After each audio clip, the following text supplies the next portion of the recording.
উলুবেড়িয়ার নিমদিঘিতে ভয়াবহ আগুনে পুড়ে ছাই একাধিক অস্থায়ী দোকান ও একটি চারচাকা গাড়ি।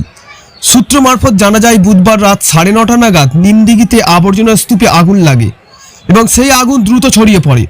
ঘটনাস্থলে দমকলের 2টি ইঞ্জিন এসে আগুন নিয়ন্ত্রণে আনার চেষ্টা করে। তবে আগুনের ভয়াবহতা এত ছিল যে একাধিক অস্থায়ী দোকান ও একটি চারচাকা গাড়ি সম্পূর্ণ পুড়ে ছাই হয়ে যায়।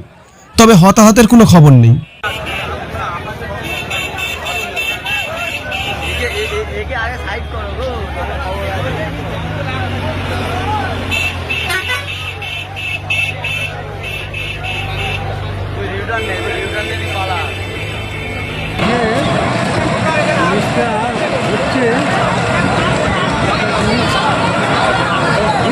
এই দেখুন